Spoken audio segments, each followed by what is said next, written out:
కథ కళ్యాణకట్ట. రచయిత ఆసే కృష్ణస్వామిరాజు గారు. స్వరం నాగమౌనిక. సెప్టెంబర్ 2024 విశాలాక్షి సాహిత్య మాసపత్రికలో ప్రచురితమైన ఈ కథ మీకోసం. మీసాలుండే హీరోలు అందంగా ఉంటారా, మీసాలు తీసేసిన హీరోలు అందంగా ఉంటారా అని సినిమా పత్రికలో వెతుకుతోంది వీర శివకుమారి. మోకాళ్ళ నొప్పులని వేడి నీళ్ళ కాపడం పెట్టుకుంటూ ఉన్న రత్నమాల కూతుర్ని చూసి, పని పాట చేయకుండా సినిమా వాళ్ళని చూస్తా కూర్చుంటే కడుపు నిండుతుందా అని కేకలేసింది. వండినామా, వడ్డించినామా, పాత్రలు కడిగినామా లాంటి బతుకు నాది. దేవుడు మంచి రాత రాయలేదు నాకు. అంతా నా కర్మ కర్మ. అయినా కూతుర్ని తిట్టను మాత్రం తెలుసు నీకు. ఇంటికి అల్లుని తెచ్చుకుందామని మాత్రం తెలవదు అంటూ మూతి 3 వంకలు తిప్పింది వీరశివకుమారి. దేనికైనా టైం రావాలి. కాలం కలిసి వస్తే ఎదురు కట్నం ఇచ్చే అల్లుడు దొరుకుతాడు. నిన్ను పూల పల్లకిలో ఊరేగిస్తాడు. చీర చెంగు నడుముకు చుట్టుకుంటూ అంది రత్నమాల. ఇంతలో పైట వేసిన 12 ఏళ్ల పద్మ వీరశివకుమారి దగ్గరికి పరిగెత్తుకుంటూ వచ్చింది. ఆంటీ, మా అమ్మ 4 తక్కాలి పండ్లు తీసుకురమ్మంది అని అడిగింది. పచ్చిమిరపగల రసం తాగినట్లయింది వీరశివకుమారికి. ఆంటీ అని పిలిచిన పద్మను ఈడ్చి ఈడ్చి కొట్టాలనిపించింది. ఎందుకంటే పద్మ అమ్మ వీరశివకుమారి క్లాస్మేట్. పైట వేసిన 10వ వారానికే మెడవంచి తాలి కట్టించుకుంది. 3 బిడ్డల తల్లి అయ్యింది. తాలి కట్టేవాళ్లు లేక బోసి మెడతో ఉంది వీరశివకుమారి. తను పద్మ మాటలు ఏవీ వినట్లు ఊరకే ఉండిపోయింది. కూతురి వాళ్ళకం చూసిన రత్నమాల 4 4 తక్కాలి పండ్లు పద్మకి ఇచ్చి పంపింది. గ్రీకు వీరుడో రోమ్ నగర్ రాజో వచ్చి నిన్ను వెండి రథం పైన ఊరేగిస్తూ తీసుకువెళ్తాడు. ఇప్పటికీ 100 సంబంధాలు వచ్చాయి. జీతం తక్కువ, పొడుగు ఎక్కువ లాంటి కుంటి సాకులు చెప్పి చెప్పి నన్ను ఇంట్లోనే కూర్చోబెట్టినావు. దగ్గర 30 ఏళ్లు వస్తున్నాయి. నాకు పెళ్ళయ్యేదెప్పుడు, పుట్టిన బిడ్డలు ఎదిగి నా చేతికి అందేదెప్పుడు? ముసల్దాన్నయ్యాక బిడ్డలకు బిడ్డలు పుడితే ఎత్తుకుని తిరగాలనా నేను అంటూ ముక్కు చీదింది. శుక్రవారం నాడు ఆడబిడ్డ ముక్కు చేదకూడదు. అంతా 7 కొండవాడు చూసుకుంటాడు అని ఉత్తరం దిక్కును తిరిగి శేషాచలం కొండలకి మొక్కింది. అప్పుడే గంటల పంచాంగం చేతిలో పెట్టుకుని వచ్చినాడు పెళ్లిళ్ల పేరయ్య బాలగుర్రప్ప. అతడి రాకతో వీరశివకుమారి ముఖం వెండి వెన్నెల్లా మెరిసింది. కారం ఎక్కువైన కూరలా తయారైంది రత్నమాల ముఖం. సినిమా పత్రికను తీసుకుని వంట ఇంట్లోకి వెళ్ళింది వీరశివకుమారి. చూపులేమో పుస్తకం పైన, చెవులేమో బాలగుర్రప్ప మాటల మీద ఉండిపోయాయి. అన్ని దిక్కుమల సంబంధాలు తెస్తావు గుర్రప్ప, ఒక్కటన్నా గట్టి సంబంధం తీసుకురావు అంటూ అంతెత్తుని లేచింది రత్నమాల. రత్నమక్క, పాస్ట్ ఈజ్ పాస్ట్ అని పెద్దలు ఎప్పుడో చెప్పినారు.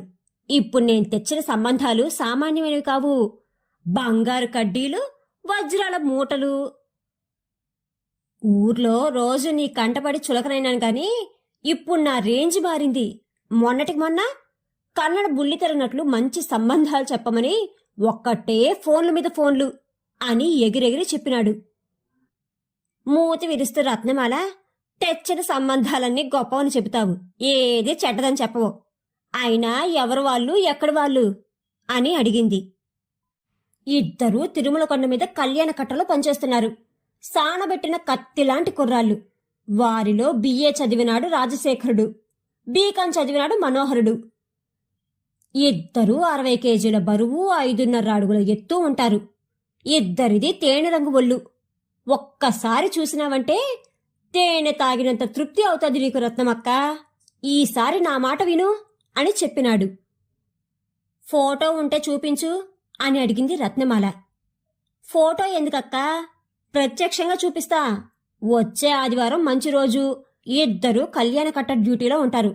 వెళ్ళి చూసి వద్దాము అన్నాడు.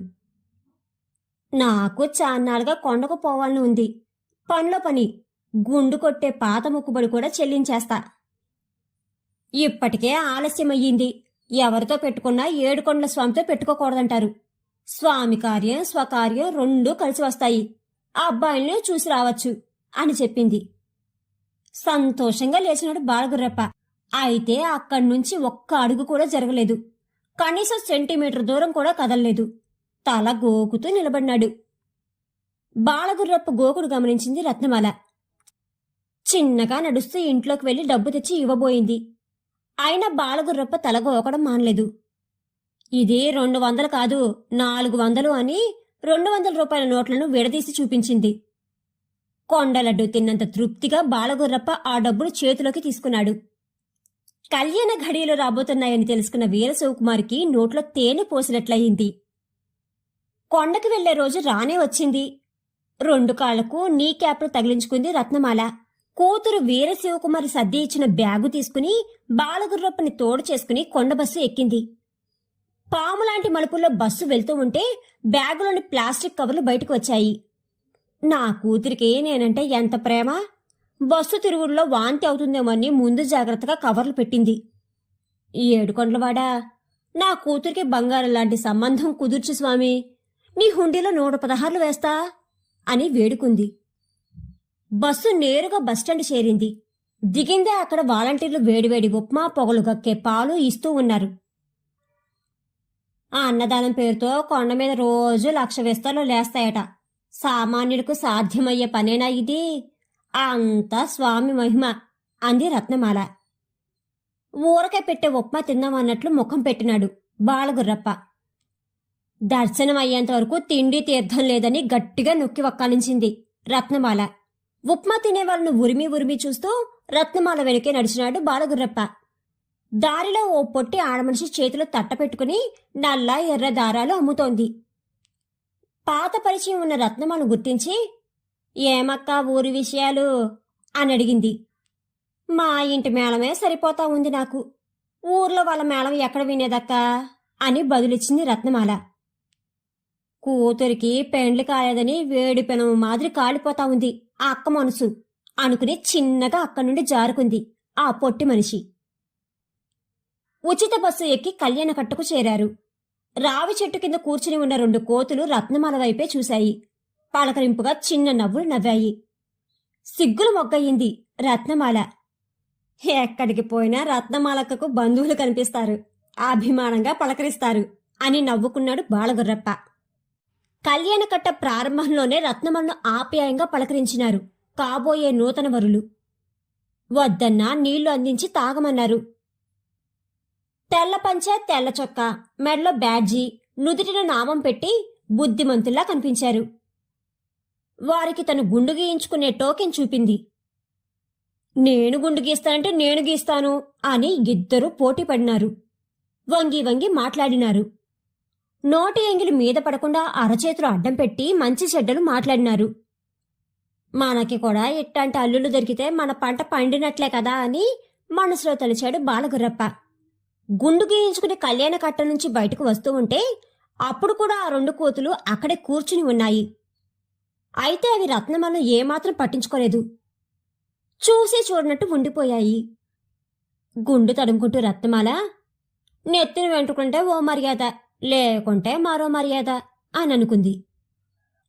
నేరుగా వెళ్లి కోనేట్లో 3 మునకలు వేసింది. చల్లటి గాలి తెరలు తెరలుగా వీస్తూ ఉంది. గుండు తడుముకుంటూ, బోడిగుండంత సుఖం లేదని పెద్దలు ఊరకే చెప్పలేదు అనుకుంటూ చిన్న నవ్వు నవ్వుకుంది. నెత్తిన గంధం రాయించుకుని కూతురికి ఫోన్ చేసింది. మనోహరుడే నీ మొగుడు అని గుడిగంట కొట్టినట్టు చెప్పింది రత్నమాల. తేనె తొట్టెలో సర్రు సర్రున జారినట్లయింది వీరశివకుమారికి. గ్రీకు వీరుడు నరాకుమారుడు అని పాట పాడుకుంది. ఆ అద్దం ముందర నిలబడి పెళ్లి సమయంలో ఎలా సిగ్గుపడాలి, ఎలా నడవాలి అని 1కి 2 సార్లు ప్రాక్టీసు చేసింది. తను తీసుకువచ్చిన సంబంధం ఖరారు కాబోతోందని తెలుసుకున్నాడు బాలగుర్రప్ప. కొండగూడులో దొరికే విస్తరంత జిలేబీ తిన్నంత ఖుషి అయినాడు. దేవుడి దర్శనం చేసుకుని ఊరికి చేరినారు. బస్సు దిగిందే రత్నమాల గుండు తల చూసిన ఊరి పోస్ట్ మ్యాన్, అక్క, నా మనవడు గుండు కొట్టేదానికి కొండకు వచ్చినాడు, నీకేమైనా కనబడినాడా అని అడిగినాడు. కొండ నిండా గుండోళ్లే, మీ గుండోడిని ఎట్లా కనిపెట్టేది అని బదులిచ్చింది. వీధుల్లో ఉన్న వాళ్ళంతా పడి పడి నవ్వినారు. తాళికట్టు శుభవేళ రానే వచ్చింది. కొండ మీద పెళ్లి. 7 కొండల వాడి సాక్షిగా గుడి ముందరే మనోహరుడు ముసిముసి నవ్వు నవ్వుతూ తాళి కట్టినాడు. ఈ 3 ముళ్ళు పడలేదని 100 రాత్రుల అమావాస్య చీకటిని అనుభవించినాను కదా, ఇక నా జీవితం పండు వినలే అని సంతోషపడింది వీరశివకుమారి. ఇంతకీ మొగుడు గట్టిగా తాళి కట్టినాడో లేదోనని ఎవరో చూడకుండా లాగి చూసుకుంది. సూపర్ స్ట్రాంగ్ గా ఉందని తెలుసుకుని మురిసిపోయింది. వధూవరులపైన అందరూ అక్షింతలు చల్లినారు, బహుమతులు అందించినారు. పెళ్లికి వచ్చిన అందరూ కొండలడ్డూలను తింటూ బేడి ఆంజనేయ స్వామి గుడి ముందర మెట్లపైన కూర్చున్నారు. పెండ్లి కొడుకు వాళ్ళు తన సేవలకు మెచ్చి ఇచ్చిన కవర్ని ప్యాంటు కుడి జోబులో పెట్టుకున్నాడు బాలగుర్రప్ప. పెండ్లి కూతురు వాళ్ళు ఇచ్చిన కవర్ని ఎడమ జోబులో పెట్టుకున్నాడు. పంటికి తగిన జీడిపప్పు నములుతూ ఒకే రోజు స్వామివారి దర్శనం 2 సార్లు అయినంత సంబరపడినాడు. లడ్డూలోని ఎండు ద్రాక్షను కొరికి తింటూ పెండ్లి కొడుకు మనోహరుడు, అత్తా అత్తా, నువ్వు వచ్చిన రోజు నన్ను రాజశేఖరుణ్ణి చూసావు కదా, నన్నే ఎందుకు మెచ్చినావు అని అడిగినాడు. చెప్పక తప్పదా అని ఎదురు ప్రశ్న వేసింది రత్నమాల. తప్పదు అని పెండ్లి కూతురు కూడా గట్టిగా చెప్పింది. కళ్యాణగట్లోకి వచ్చిన నాకు గుండు కొడతామని ఇద్దరూ నన్ను పిలిచినారు. కానీ నేను కింద కూర్చుని గుండు గీయించుకోలేనని నువ్వు గుర్తించినావు. నా మోకాలి నొప్పుల బాధను అర్థం చేసుకున్నావు. గబగబా కుర్చీ జరిపి తలను తడిచేసి గుండు గీసినావు. అప్పుడే అత్త మెచ్చిన అల్లుడివైనావు. పెండ్లికి ముందే అత్తను ఇంత బాగా చూసుకుంటున్నాడంటే పెళ్ళైనాక కాలు కింద పెట్టనివ్వడు కదా నా అల్లుడు అనుకున్నాను. అందుకే క్షణం ఆలస్యం చేయకుండా మీ పెండ్లికి పచ్చజెండా ఊపినాను అని చెప్పింది. అత్త, నీ మనసెంతో మెత్తన, 6 నూరైనా నీ నమ్మకాన్ని బొమ్ము చేయనత్తా అంటూ మనోహరుడు మరో లడ్డు అత్త చేతిలో పెట్టినాడు. ఊర్లో వాళ్ళ కోసం ఉక్కైన దంచుతాడు కానీ ఇంట్లో ఉప్పు కూడా దంచడు కదా నా బిడ్డ అని మనోహరుడి తల్లి హా అని నోరు తెరిచింది. వెంటనే తినకపోతే అందరూ లడ్డులో భాగానికి వస్తారని గబగబా తినసాగింది రత్నమాల. దూరంగా కళ్యాణ కట్ట నవ్వుతున్నట్లుగా ఉంది.